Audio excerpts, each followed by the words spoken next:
Lo janji ya, jangan tinggalin gue lagi.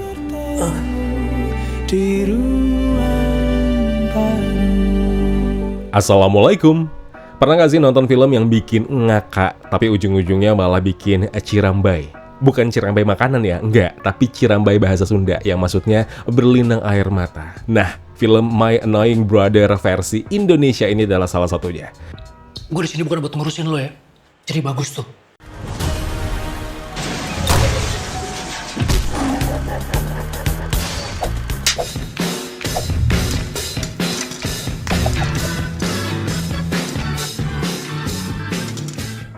Kocak. Tiba-tiba berubah jadi melankolis. Siap-siap tisu ya, buat terharu bareng kakak adik yang ngeselin tapi bikin kangen ini. Film yang ringan, film remake dari Korea Selatan, dari beberapa film remake bikinan Indonesia, dan ini harus kubilang salah satu yang oke. My Annoying Brother mengisahkan tentang Kemal yang diperankan Angga Yunanda, seorang mantan atlet judo nasional yang harus menghadapi kenyataan pahit setelah mengalami kecelakaan serius saat bertanding, yang membuatnya kehilangan kemampuannya untuk melihat. Di tengah rasa putus asa dan kecewaan yang begitu mendalam, hidup Kemal menjadi semakin kacau dengan kehadiran Jay, diperankan oleh Vino G. Bastian, kakaknya yang baru saja keluar dari penjara. Nah, si Jay ini berniat tuh untuk merawat Kemal dengan harapan bisa meringankan masa hukumannya. Tapi bukan yang ngebantu. Kehadiran si Jay ini malah memperumit situasi Kemal yang sudah sangat tertekan. Nah, cerita ini dipenuhi dengan konflik dan ketegangan antara dua bersaudara ini. Dan ini ngebuat perjalanan mereka penuh dengan emosi. Dan seiring berjalannya waktu, Kemal mulai berusaha tuh menerima kondisinya dan perlahan membuka diri untuk memperbaiki hubungannya dengan si abangnya Jay. Chemistry Jaya dan Kemal yang rasanya nano-nano. Acting Vino dan Angga nggak perlu diragukan lagi. Ya, film apa sih yang mereka tidak total? Paling filmnya aja yang kurang tepat buat mereka. Tapi kalau mereka sih, ya top notch. Hubungan love-hate mereka sebagai kakak adik itu benar-benar terasa manis, emosional, dan kadang juga jadinya kocak. Masih jadi pertanyaan, gimana akhirnya film ini kalau bukan mereka yang bawakan? Ya mungkin rasanya filmnya akan berbeda. Karakter yang dibawakan Christo Emmanuel sebagai Fauzan, dan ini benar-benar jadi scene stealer di film My Annoying Brother versi remake Indonesia. Setiap dia nongol pasti bikin ketawa, dan dia itu ngasih warna baru di film ini yang bikin lebih segar dan tidak monoton. Sentuhan lokal yang bikin relate juga. Rumah, bahasa, sampai makanan yang dipakai di film ini tuh kental sekali Indonesianya. Tidak berupaya jadi Korea-Koreaan, dan ini bagus. Kemudian soal sinematografinya yang juga cakep. Visual yang ditampilkan film ini patut diacungi jempol, artistik, dan transisinya smooth. And last but not least, Dina Jasanti, yang setelah berhasil dengan Dua Hati Biru, dan sekarang kembali berhasil dengan film My Annoying Brother yang bisa dikemas apik tanpa terkesan berlebihan dan jauh dari kualitas film originalnya. Atau mungkin kalau boleh jujur, ini melebihi film aslinya.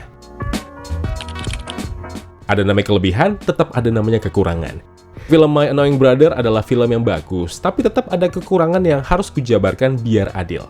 Film ini tuh punya pacing yang kadang tersendat. Bagian tengah film itu terasa agak lambat, walaupun di akhir cerita mulai ngalir lebih mulus. Sebenarnya nggak jadi masalah besar, karena ini tergantung mood penonton aja. Kemudian, karena ini remake, harusnya ada penyesuaian yang biar lebih terasa lokal. Tapi sayang banget, di film asli ada scene ikonik di klimaks yang tidak kutemukan di versi remake Indonesia.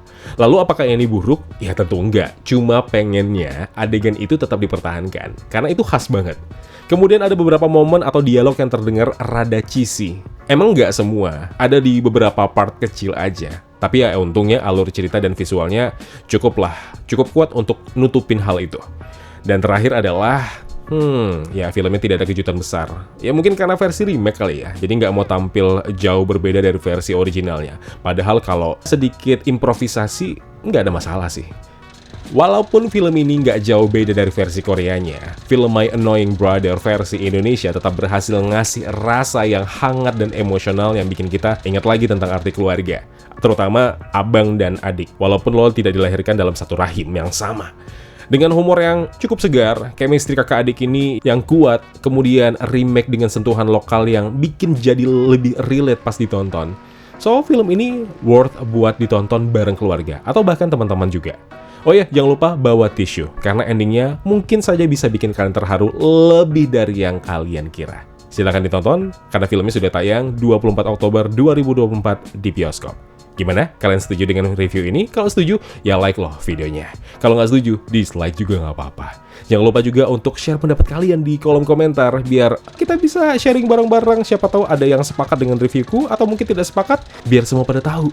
Dan jangan lupa juga untuk subscribe channel Kawan Review, biar tahun ini bisa tembus 100.000 subscribers. Amin! Kalau gitu, aku Zen, pamit undur diri. Kita ketemu lagi di video berikutnya. Wassalamualaikum.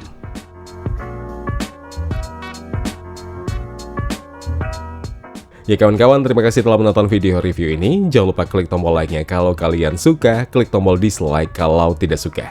Klik juga tombol subscribe dan bell notifikasinya, biar nggak ketinggalan review film terupdate lainnya. Kalau gitu aku Zain pamit undur diri, terima kasih, jaga kesehatan, tetap positif, dan jangan lupa bahagia.